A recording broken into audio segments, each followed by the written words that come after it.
Good afternoon and welcome to today's final panel. Save the best for last, I think. My name is Chrissy D'Alejandro. I'm the Executive Director of tnAchieves. Excited today for you to really hear more about our summer programs. We've been offering summer programs since 2012, some 3 weeks, others 10 weeks. But at the end of the day, both are about serving students. And so we're really excited to dig into, really, if you ask anyone on the tnAchieves staff, summer programs are our favorite time of year. If you polled the team, everyone would say, it's my favorite thing that we do every year. So I'm so excited. First to introduce Jackie, who will be the moderator. Jackie came to tnAchieves over a decade ago as an intern. And like me, she's never left. And so I can't imagine a day without Jackie. She's like, she holds all the keys somehow inside her head, keeps all the lists. I think her official title is Director of Operations, Deputy Director of Operations. She's an instrumental part in making sure this very large machine of tnAchieves stays on track. So I will pop back at the end to take any questions that we receive from the audience. You can type those questions at the bottom. There's a Q&A. There's also a chat where you can chat with the panelists, but also with one another. But please send us all your thoughtful questions, and I will be back to share those with our panelists the last 15 or so minutes of today's session. So Jack, it's all yours. All right, thank you. I'm so excited about this panel. When I started as the intern over 10 years ago, my first assignment was to research summer programs. So I did, and out of that came the Summer Bridge program. And then from what we've learned from that came our Summer Institute. So both two programs I feel very close to, and I'm really excited about our panelists today. I'll introduce you guys just briefly, and then we'll jump right in. So we have a good mix of people on our panel. Dr. Faulkner is the Vice President of Student Affairs at Southwest Community College. They host both of our summer programs. So excited to have her with us today. Thanks for having me. Yes, of course. And then we've got Professor Haga, who has taught the math portion of our Summer Bridge program at Northeast State since we've been doing the program there. So you've been with us a few years as well and have really gotten to know the program a lot and helped us develop the math curriculum or just math curriculum based on some feedback that we've gotten and make it really powerful. So thank you for being here with us today. We've got Ellie Sieverman, who's one of our managing complete coaches in the Nashville area. So she's run some of our Summer Bridge programs before at Columbia State. And then we have two students with us today. We've got Karen, who was a Summer Institute student at Southwest, and then Victoria, who did the Summer Bridge program at Columbia State Community College. So thank you all for being here. We're really, really excited. Dr. Faulkner, we'll start with you. We'll jump in since Southwest does have both programs and you've been super involved in both of those. Can you speak to what these programs mean at Southwest and how you think they've impacted the college? Absolutely. Both the Summer Bridge program and the Summer Institute have been pivotal to Southwest in our ability to help students accelerate through their learning support classes. As we know, a high number of our students come with learning support needs. And research consistently shows that the longer a student stays in learning support, the lesser their chances or their probability of college completion is, because students really want to see that they're tangibly working toward their degree and can actually see the college credit. So even once we were able to get students enrolled, if they had to deal with the learning support during that first semester, again, it has a way of decreasing their interest and their connection because they don't really see that the work that they're doing is actually leading toward college credit. This has allowed us to accelerate that, to keep them engaged, to connect them during the summer. And at one other point is just to help with conversion. We have a great relationship with our K through 12 partners here in Shelby County and in Fayette County. But despite their best efforts to help students meet the college admissions requirements, complete the FAFSA, stay on task with eligibility during all of the milestones for Tennessee Promise, summer happened. And when summer happened, oftentimes students just became disengaged, and in the fall, they did not enroll. This allowed us to keep students actively involved in learning, increasing their academic skills, and preparing for fall. And so we were able to see a major shift in our conversion in some of our high schools where we had not seen much traffic, to actually see those students enroll in Southwest in the fall. And not only enroll, but I'll talk about later, complete. Yeah, absolutely. Talk to me about specifically the Summer Institute. This is the 10-week program that we've been doing, started in 2017, and how that has impacted your students. Sure. We are so excited about the partnership that we have with tnAchieves. And when I think about what Summer Institute means for our institution and for our students, think about every national best practice associated with higher education, student success, every high impact practice that we know works. Think about all of those rolled into one, because that's exactly what we do during the course of that summer. First of all, it's a built-in learning community. And we know that learning communities work. Tried and true, very proven learning communities are considered a high impact practice. We build in a learning community. So students are all enrolled in the same classes. They matriculate together, they study together, they eat together. It is truly cohort driven. Then every imaginable wraparound support that can be provided to students is provided during the course of that summer. So we see our students not only complete that program at higher rates, but they begin ready, because many of the things that students encounter during that very first semester of college is addressed during the summer. First of all, they're trying to figure out a sense of belonging. So I want to know that I matter. I want to know that someone cares. So you have that caring faculty and staff that's there to support them. Secondly, they have the built-in academic support, whether it's through tutoring or supplemental instruction. So that happens. You also have students who build that community of support with their peers, because they're all in the same program. And I'm sure Karen will speak to this. They get to know each other. They start to support each other. They study with each other. And that builds in the fall. When they come in the fall, they already have some individuals that are there to support them. They know the resources. Much of what happens during that first semester is just navigational. Students don't know what to ask. And when they figure out what to ask, they don't know who to ask. And so this gives them that resource, that connection already, that when the fall happens, they know the offices, they know advising, they know tutoring, they know counseling, they know the offices that will help them be successful.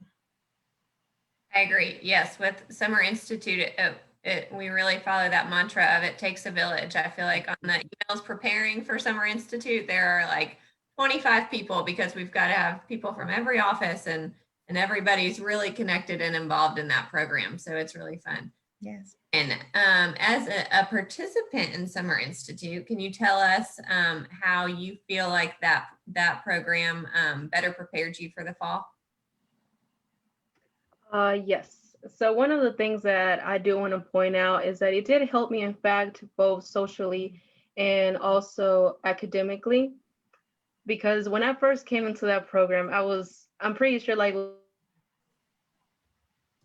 lot of us were like, this big step, I guess you can say that. And I was one of them. I was not ready for this big step. I was like, why am I even in here? Like, I was like, all of the negative thoughts were in my mind. So the first week came and I was still nervous, but as the program goes by, you kind of like break that shell like step by step. And I believe like the professors, in fact, they also helped a little bit, because how outgoing they were and stuff like that. It kind of helped us break our shells a little bit more. And also with the students, like as it was mentioned, that we will all eat together, and that's how we like communicate with each other, like with each other, of course. and it was really nice. I actually did enjoy the program, so it was worth giving a try. Good. I'm glad you feel that way. It is 10 weeks, as we've mentioned, so that does take up the majority of your summer. So talk to me about how you decided to participate in the program. Was it something that you weighed the pros and cons, or did you just think I need to do something over the summer? Or what was it that made you sign up for the program and then stay motivated for the entire 10 weeks? So what really motivated me was the fact that I was having doubts with myself whether if I really wanted to go to college or not. So my thing was, okay, it's just 10 weeks. It goes by fast. Try it. And I did. And it worked, because at the end of the day, I'm still in college, and honestly, I don't regret taking that 10 weeks of that program, because it was worth it. It was really worth it. And I would like look around and see other students, how like frustrated they were. And I was like, well, the good thing about it is that for the next fall, we won't be going through that stage. So that's how we were prepared with that. And what kept me motivated was the fact that I would look like to the side of me and I would see my parents, especially my mom. And I was like, well, you're my biggest motivation. So I kept it going. That's great. So what is your major now? How are your classes going now that you're over a year past completing the Summer Institute? So I'm currently in business administration. I was also having some doubts of what career to take, but definitely the Summer Bridge program actually helped me a little bit on what I want to do. And that's my career choice. And my classes, they're going pretty good, actually, even though this pandemic changed a lot of things, all into Zoom classes or Microsoft Teams. It was a whole chaos, but we were able to, travel along with it and keep us in contact and all that stuff. It's hard to figure out what you want to do with your life, so you're doing good, hanging in there. Yes.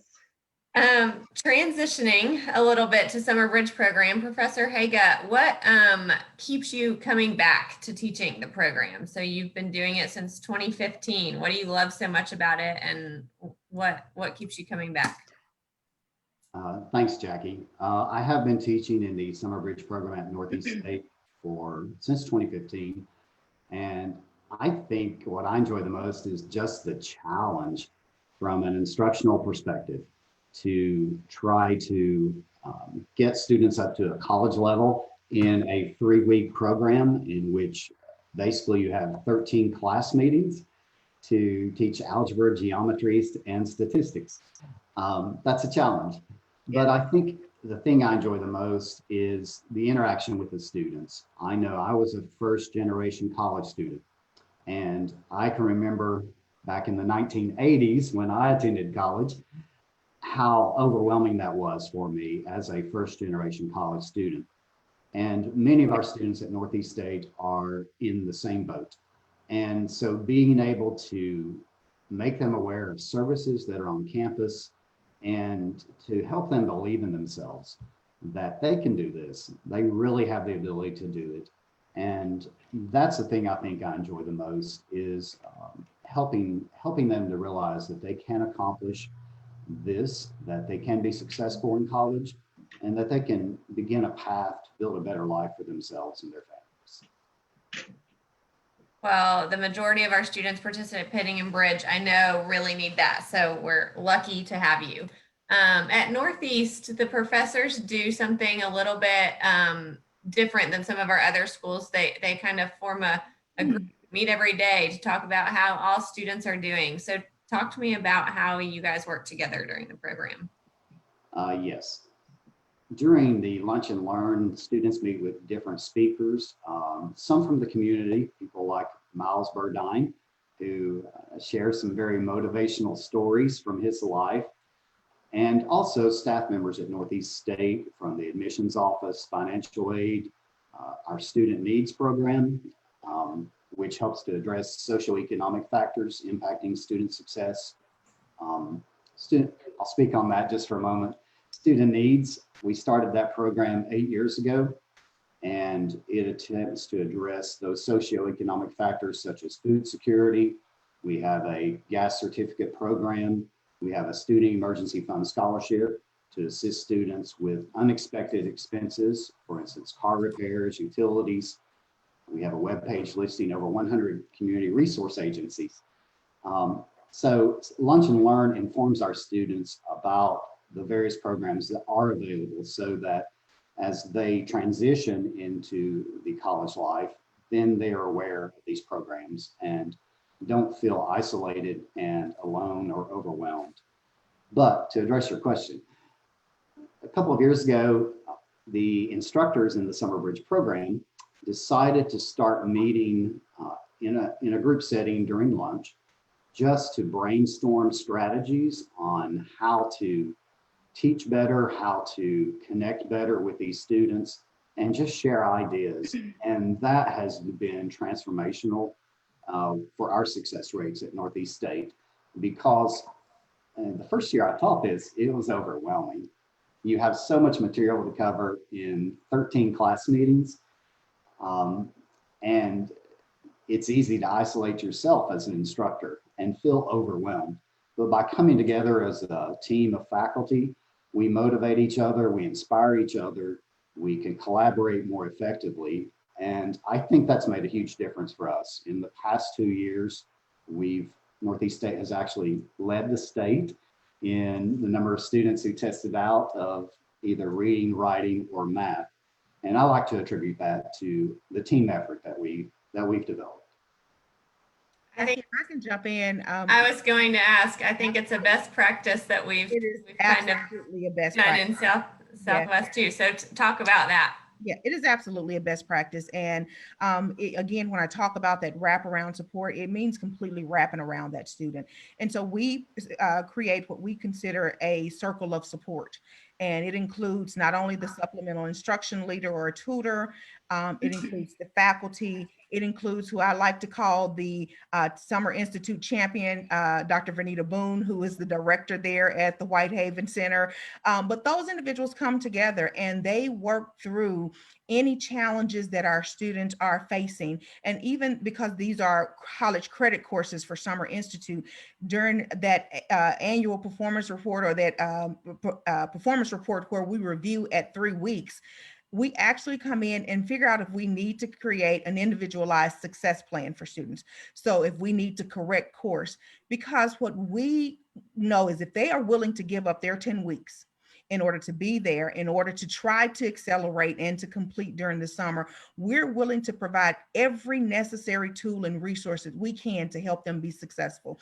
And so we look at that 3-week juncture to see if there's a need to increase tutoring, if there's a need to increase. And what we made after the second year, those lessons learned, is that Friday was an optional, and we would have students who needed some additional assistance and academic skill enhancement to come in on Fridays to be tutored or get some supplemental support from our faculty. So that team model, David, I can't underscore the importance of that in meeting student needs. I agree. It is something that the professors that are part of the program, or all the faculty that are part of the program, it's so much more than teaching. Yes. And these two programs are really about getting the right people. It's not every professor that would like to teach this program or would do well and be able to help our students as much as the ones that you guys have been able to find for us. So, and a part of that is just identifying developmental spaces. You know, I often say, and we know in the higher education world, once a student enrolls in college, FERPA comes in, and that we assume that that student is the owner of their own records and they are self-directed. And we often say what separates that student in May from June is 1 month. yes. They just graduated high school. So it requires that type of professor who understands and will understand those developmental stages and help students work through them while they are still meeting the core competencies required to complete that class successfully. And so we've been very successful in been able to identify that special mix of individuals who understand student needs at that juncture. Yeah, absolutely. So Victoria, tell me about your experience at the Summer Bridge program. How did it help you feel more prepared for your first semester of college? The main way that it personally helped me become prepared was with being able to connect with the professors with on a personal level, because once the class like teaching was over, we had some time to communicate with what they're simply making for dinner or whatnot. It was just a great experience to be able to connect with them and learn what to expect for the upcoming semester in college. So it was a great experience, especially with like the teaching aspect. It helped you know, it helped you become familiar with what the college format would be like. And as for math, we did this website called My Labs, which we ultimately used in Math Now for my course, which has helped me become familiar with the whole just class as a whole, which is great. It gives you great experience to become prepared. So Yeah, I think your high school teachers are really different than your college teachers, right? And yes, definitely, definitely. it's a learning curve to get familiar with that. So the Bridge program and Summer Institute are some really great ways to sort of jump in there with a little more support behind you. Yes. A little easier. Professor Haga, have you ever had students from the Bridge program participate in your class the following semester? And if so, are they more prepared? Do you feel like they are ready for that math class? Yes, I have had several students in my college level classes that I originally met in Summer Bridge. And there's just a level of confidence that they possess. Number one, they have that relationship with me already. They know that I care and that I'm going to be there to support them. And they're just more familiar with the college and the services that are available. I know one student that sticks out in my mind in Summer Bridge, lacked confidence. He and his family had moved around a lot in life. They had actually been homeless on a few occasions. And so he had some gaps in his mathematical knowledge, yet through the Summer Bridge program, I saw him gain confidence, and he was actually in one of my college level classes as well. And the last I talked to him, he was hoping to, his goal was to be flying fighter jets for the Air Force. So his confidence grew exponentially. And that's always exciting to see. Yeah, absolutely. I agree. Karen, can you tell us about your experience with Institute, some of the professors and how they helped you feel more confident as a college student? Yes. So one of the things that it was mentioned about like the transition of a high school teacher and a professor, one important thing that I did learn today, it has to be submitted on that date. There's no way to curve that around. So basically, time myself on trying to be like, beat the due dates, turn stuff on time, always do that. And one of the things that they did taught me was the fact that I just basically had to like, if I had some questions going on, I'll always come for a tutor and ask for help. Like if the professor is not helping you enough or you don't understand it in some way, there's tutors that can, break it down for you if you don't understand the first time. Also, you can ask like your college mates and stuff like that. But we all know sometimes they're like, I'm sorry, I gotta go. I was like, okay, fine. I think taking advantage of tutoring is something we talk to students so often about, and it seems scary to go and ask for a tutor, and it seems like more time, but honestly, if you work with your tutors, then it's likely to save you some time because they know how to target what to study. And I just think both of these programs talk a lot about the importance of that, getting to know your professors. So those are really great resources. Ellie, I'm finally going to give you a chance to talk. So yay, so excited. Tell us about the role that you play leading the Summer Bridge programs as the tnAchieves representative and what your favorite part about it is.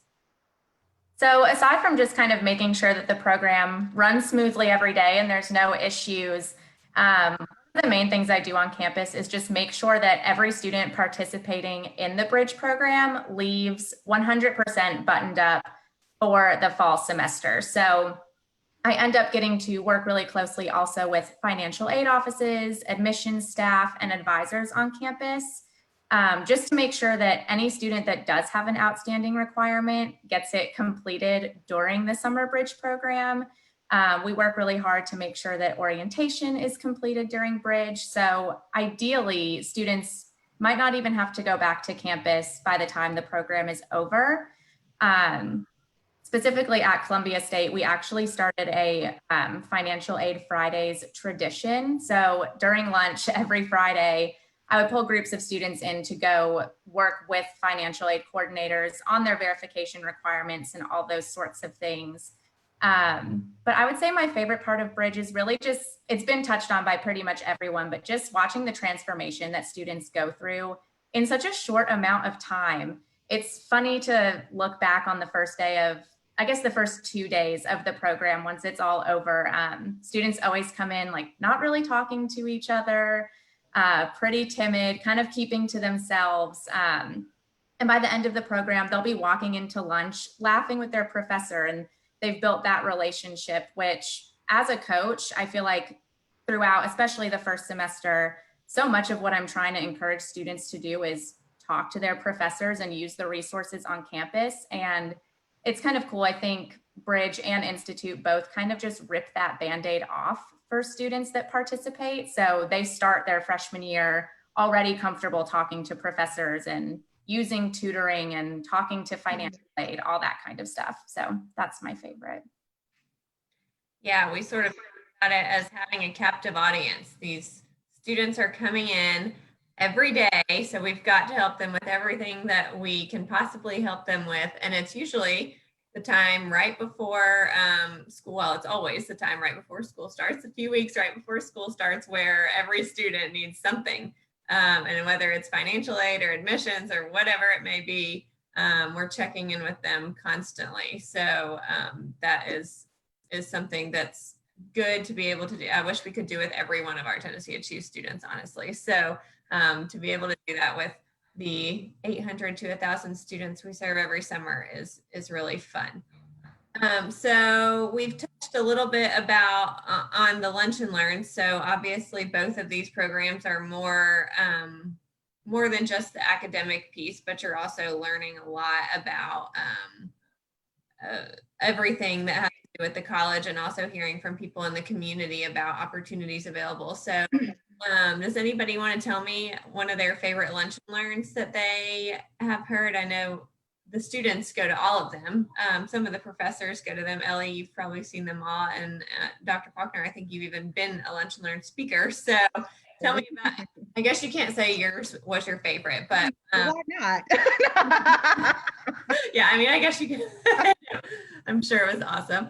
Yeah. Someone wants to touch on maybe their favorite Lunch and Learn speaker they've heard over the programs that you've been part of. Probably not one of the most important, but one of the ones that were most helpful to me was there was an individual that came in and showed us how to navigate throughout the college website. Because at first, when I took a first glance before even going to the Bridge program or whatnot, I was like, oh my gosh, this is so much. How do I even navigate to find register for classes?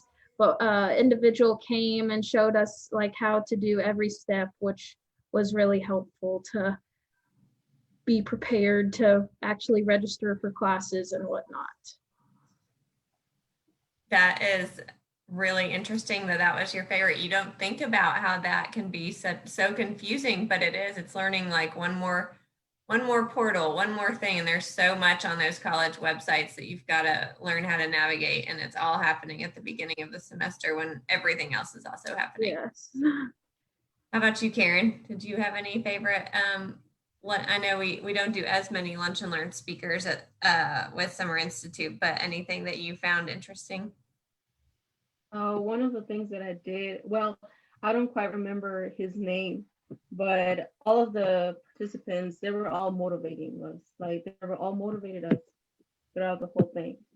But one of them in particular, I think I was going to that stage where I was, all my friends from high school, they all went to University of Memphis or any other university. Like they went out of Memphis, and I'm just here like, okay.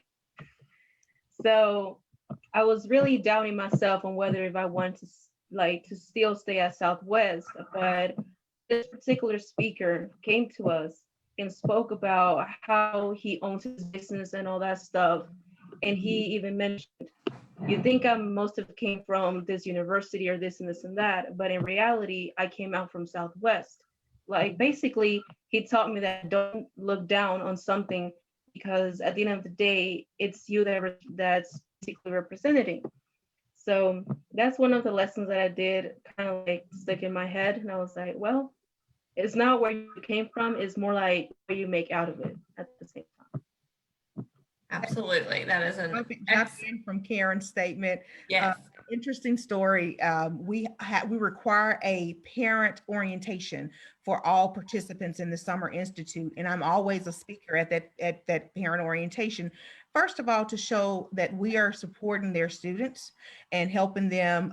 We know that it's a sacrifice during the course of the summer, but we're supporting them every step of the way.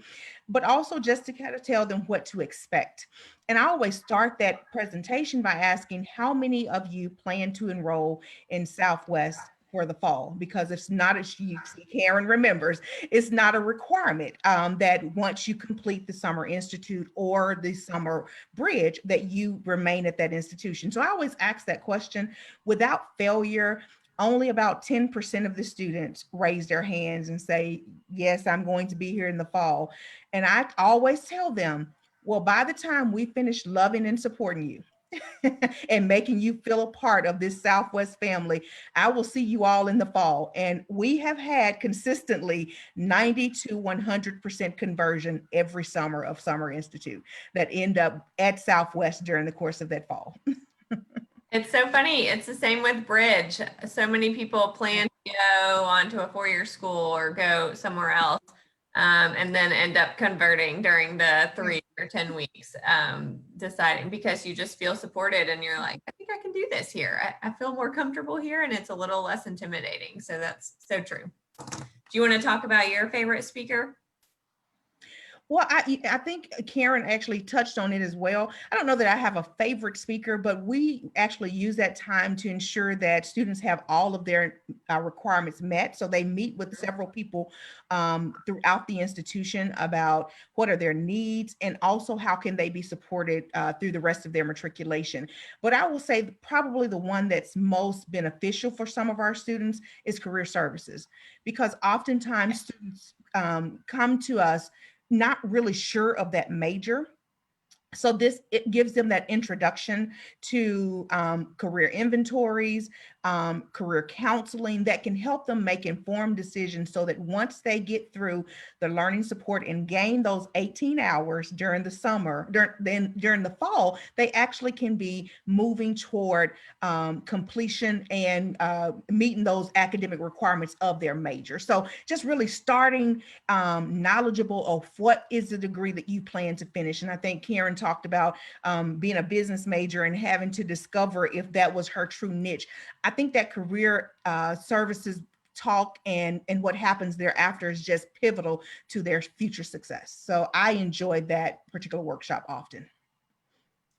Yeah, I think that's a great one, and such a great resource that the colleges have that can be, if you were to do that outside of the college, it can be so expensive. And the fact that it's free for every student, and honestly, it's really hard at that age to know what you want to do. So for them to be able to have those resources and those counselors, it's super helpful. Professor Haga, do you have a favorite? You mentioned Miles Burdine. He's such a great speaker. So we love that he comes and participates every year. Do you have any other ones that you've particularly enjoyed? Miles Burdine sticks out. He is with the Chamber of Commerce in Kingsport. He's on the Board of Regents. I've listened to him every year, and it's always motivational. Stories he shares from his life in the military, overcoming adversity, which is such an important lesson, not just for our students, but for all of us as human beings. And he's just always very inspirational and one of the favorite speakers, even for our students.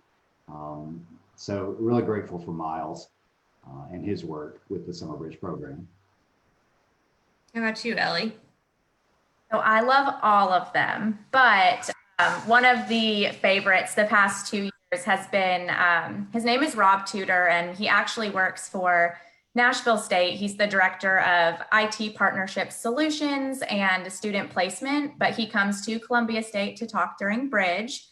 And he gives this really fun interactive presentation. I think what he calls it is like tips to help students be successful in college, like very broad. But one thing he spends a lot of time on is time management, but he doesn't approach it in the sense of like school and classes. He talks about it in terms of planning spring break, and he basically makes everyone work with him and make decisions on how they're going to plan their spring break. And everyone has so much fun with it and kind of gets pretty into it on how they're going to be planning their spring break and what kind of trip they'll be taking. And of course, at the end, he kind of brings it all together and shows how much fun and what a different trip you have when you plan ahead and plan things accordingly versus a last minute trip. But it's fun to watch everyone because, of course, in the moment, no one's thinking we're going through this time management activity.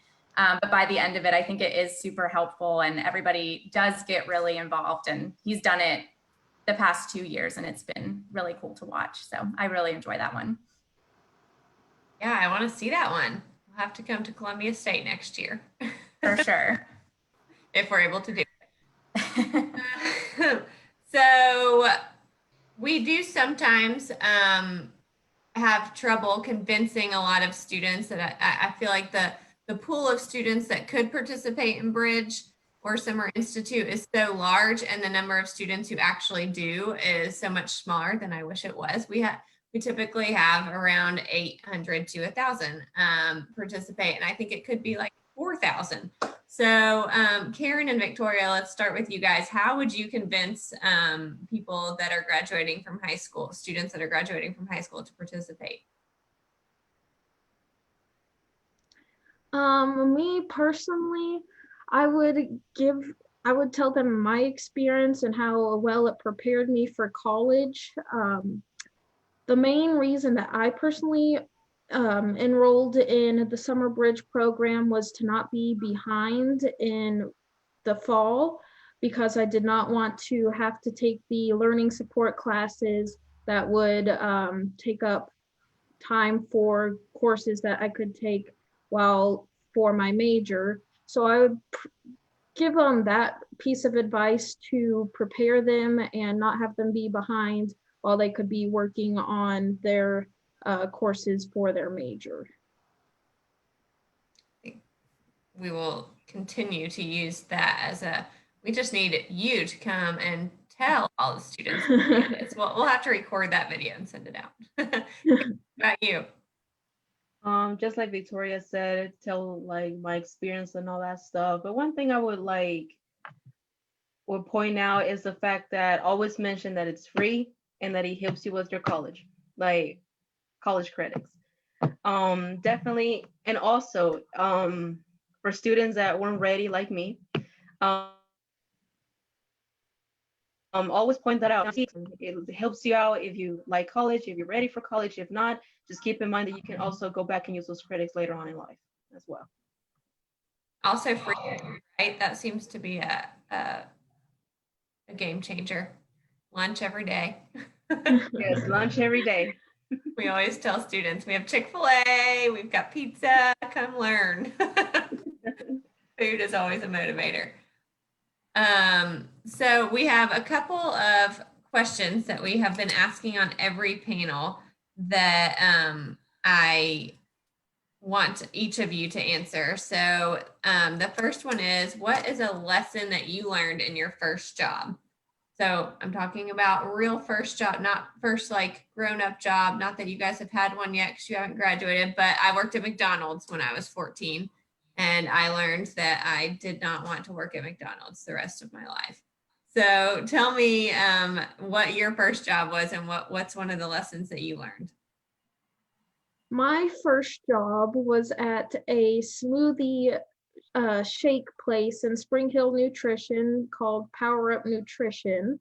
And the lesson that I learned from that job was how to communicate properly, because I myself was a very shy person that did not like to put myself out there and communicate with others. So communication was a big lesson that I learned within my first job, and it has actually helped me within college communicating with professors and fellow students. So communication for sure. Hey, you're doing great with it. Thank you. Yeah. How about you, Karen? One of the things that I did learn from my first job, it was like, I think it was 2 to 3 years. It's been a while. I'm just kidding. It was at this frozen yogurt place called Very, Very Good. And it was my first job ever. I remember the first day I was nervous. I was like, oh God, I'm gonna mess up all this stuff. But it went well. I did learn to be patient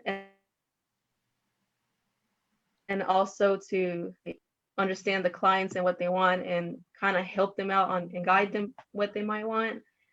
But it's not the job that I would say I hate it. No, in fact, it inspired me to actually own my own business and see how things go and run, you know?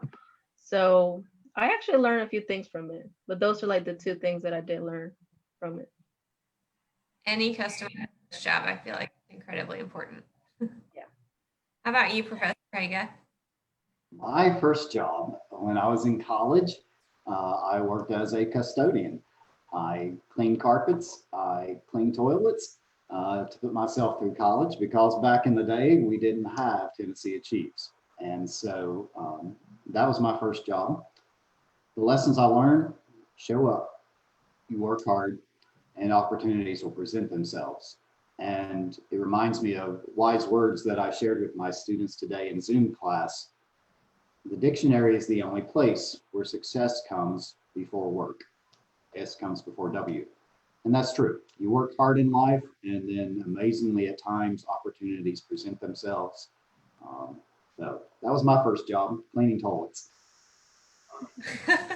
Hard work can get you a long way. And I bet you still use that skill. Well, I probably, do I still use my skills of cleaning toilet? Is that? That's a good life skill to have. I don't know. I guess. Dr. Faulkner, what was your first job?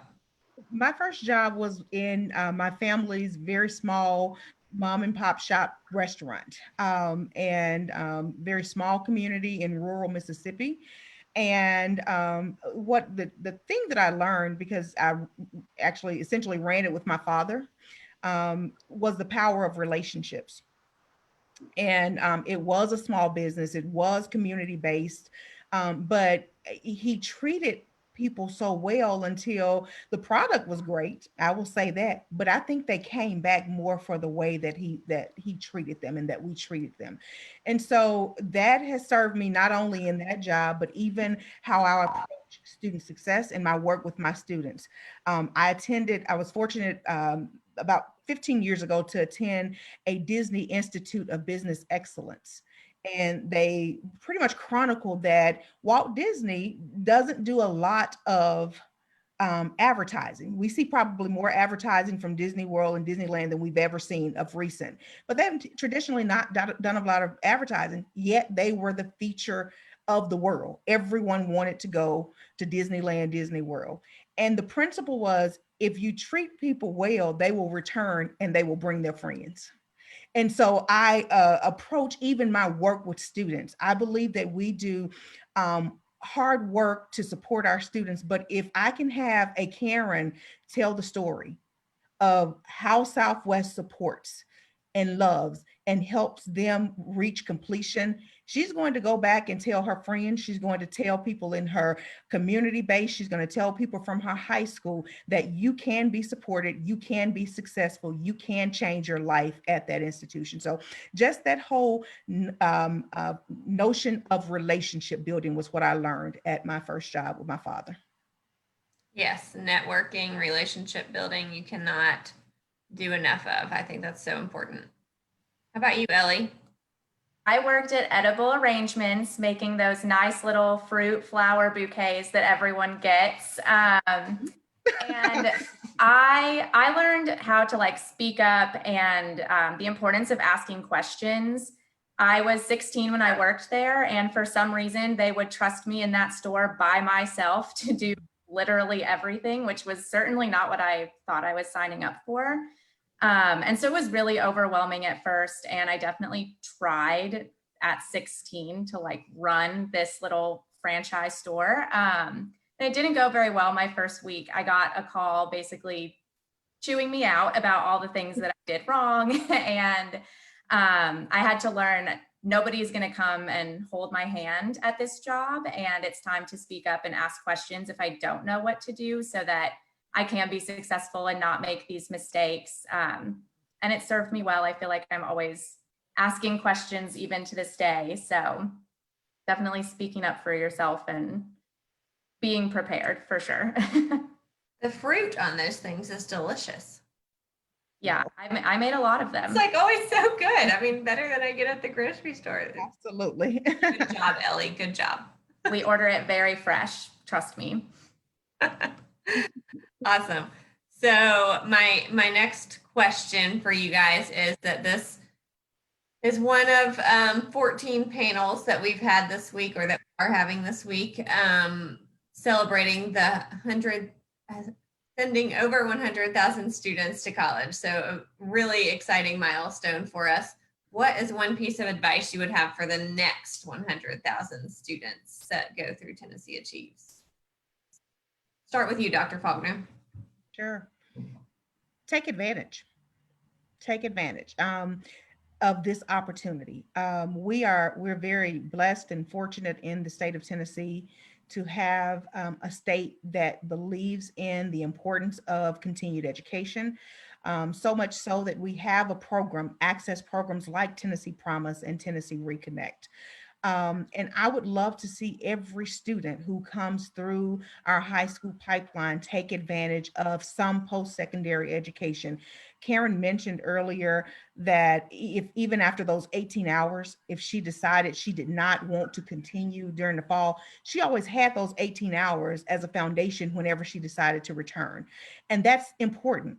So even if you don't want to go to a four-year institution, know that education and training looks very different. It's very broad and it's comprehensive. It can be a technical program. It can be an associate's degree. It can be an industry certification, but take advantage of this wonderful opportunity that has been afforded to you through the state of Tennessee. A lot of states want to be just like us. So Absolutely. such a great opportunity. How about you, Karen? Well, the same thing as it was mentioned, take advantage of it, because one thing I do kind of do say to my friends is like, if you have the opportunity right there in front of you, take it. Or learn from it, then go on ahead and regret it later on. So definitely take advantage of the program, because you never know what opportunities may open to you in the future. Yep. Now, how about you, Victoria? What's your piece of advice? My piece of advice would obviously be take advantage of it. I would also say that this is a great opportunity to invest in a planner and become familiar with how to write what is due and when it is due, and become organized for the upcoming semester for college. Yes, the biggest thing we hear from our students is issues with time management. So I know that our coaches speak a lot to students about a planner. So really great advice. How about you, Professor Haga? What's your advice? Advice to the next 100,000. we will face many fears in life, and going to college can be fearful for many students. Remember these wise words. Courage is not the absence of fear, but the conquest of fear. We all face fears, and you will throughout your life. But the reality is you are stronger than you believe, that as a human being, you have intrinsic worth and you have a purpose. And the purpose of life is a life of purpose. So I encourage you to find your purpose, invest in education. Ben Franklin once said, an investment in knowledge pays the best interest. Wise words. That's what I would say to the next 100,000. I love all your quotes. Thank you. Ellie, what are you going to tell our next 100,000 students? So Victoria stole my thunder on the planner. I'm a huge planner organization person, but I'll change it up. I think my piece of advice instead would just be getting really comfortable asking for help, and just remembering that it's not a sign of weakness to ask for help or use the resources that you have available to you. Whether it is help, managing your time, or even just changing your major. It's okay to seek out help when you need it. It's not something to be embarrassed about. I feel like that's what I hear a lot from first-time freshmen, is that they feel embarrassed to ask for help.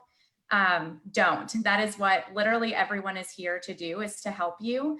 And don't spend too much time trying to figure things out on your own, when you could just use what's available to you. Yes, I think asking for help can be super scary, and especially in your first semester of college, especially when you're in a new place. It can be really scary, but everybody wants to help, so that's a really, really important thing for new students to understand. So tell me, I know you, Victoria and Karen, you guys are in college now, but the rest of us all went to college. Tell me what your favorite part of college has been.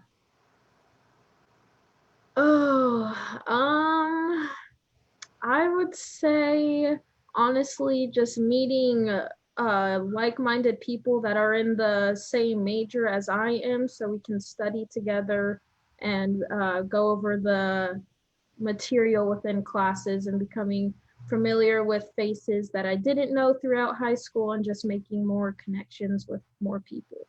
Yeah, study groups, so much more fun than studying by yourself, right? Yes. Karen, what about you? My favorite part was, well, it still is the fact that I'm still at Southwest, where I feel more like family, yeah, definitely that. I feel welcome. And I was also able to make some friends, and also have this strong connection with my professors as well too. So yeah, I'll say that's what I got from it. And yeah. Awesome. Thank you. Chrissy, did we have some questions from the audience? We do have some questions, but I would be remiss if I didn't say I wanted to bottle up the time management, get a planner piece. Like, that made my whole week, Victoria. All such good information. But if I could just cut out that piece of information and send it to every 100,000 students that we've worked with, and the next 100,000 students, it would be a dreamy space for me. So much great information. One question in particular, many of the participants on today's session serve as volunteer mentors. Any advice for our mentors on how to engage students? So for those of you who work with students, any advice, and then from the students specifically? Jackie, you want to kick us off? Sure. I was waiting on David. It's a difficult conversation. I will say that, because students literally see their friends spending that last summer before college. And they see traveling, and that's one of the main reasons, Chrissy, as you know, the reason that we do that parent orientation, so that students have a clear understanding of what are the expectations. But what I always share with them are the outcomes. and what they will see in August when they complete this program. Yes, it is a sacrifice on the front end. Yes, it is 3 weeks or 10 weeks of your time. However, while your friends are enjoying that camping trip or going out of state or going to Disney, as an example, you are earning 18 hours and essentially completing an entire semester of your year of your college career, saving yourself thousands of dollars and potentially increasing your lifetime earnings, because the sooner that we can accelerate you through this first semester, the sooner you complete. And that's one thing I can't stress enough, is that we see of those students that have gone through Institute that they are completing in 4 semesters. They are completing in 5 semesters. They are transferring on to their 4-year baccalaureate programs or going into the workforce. So it is an investment, but if you come along and invest your time, we will invest in you. And so just see the end result, not necessarily just what you will be missing during the course of this summer, because we're going to make it as fun as possible. But what is the end result? Yeah, no, it's free. We feed you. And there's a 96% success rate with Summer Institute. Like, what more do you need, right? Absolutely. Yeah. I wish we could skywrite that and it would resonate, because that's essentially what it's all about. You are going, if you come in and do your part, you're going to be successful. Absolutely. Any Yeah, advice we for don't me, let David? you fail. Yeah, no, we won't let you fail. David, how about you? Any advice? I think just as a mentor, encouraging a student to participate either in Summer Bridge or Summer Institute, just emphasizing the importance of education. As I said before, I was the first in my family to attend college. Here in Northeast Tennessee, the 5 counties that we serve, the poverty rate is higher than the state poverty rate. It's higher than the national poverty rate. And so as a mentor to these students, I just get real. It's like, look, what do you want your life to look like? What environment do you want to live in? What neighborhood do you want to be able to live in? What neighborhood or environment do you want your children and your grandchildren to be living in? And so I'm blunt, I get real. So I think as a mentor, anything you can do to promote the importance of education, whether that be the Summer Bridge or Summer Institute, it transforms lives. We know that. And so we just need to somehow communicate that to our students. Absolutely. I think we're in the business of cycle breaking work, right? Vicious cycles that have plagued families across our country. This is cycle breaking work. And I believe these summer programs are a huge difference maker in taking students from low income backgrounds or taking students who have all the potential in the world that just need a little extra support and really provide them with something that is game changing for them long term. So this has been a wonderful, enlightening, fantastic, all the great adjective panel. Thank you all so much for, number one, the digging in piece. Ellie is just a dream human being to have on the tnAchieves staff. I wish I could clone her. To have partners like Jackie and David on our team is amazing. And Victoria and Karen, you both were dreams. So I'm going to turn it back over to Jackie to close us out. But I just want to say how appreciative I am. And 100,000 students, on to the next ones. It's amazing. Congratulations, tnAchieves. Thank you. Thank you. And thank you guys so much for taking your time today to participate in our panel. We very much appreciate you. And I'm so thrilled that you've been part of our summer program. So thank you again. Thank you. Thank you. Have an awesome evening.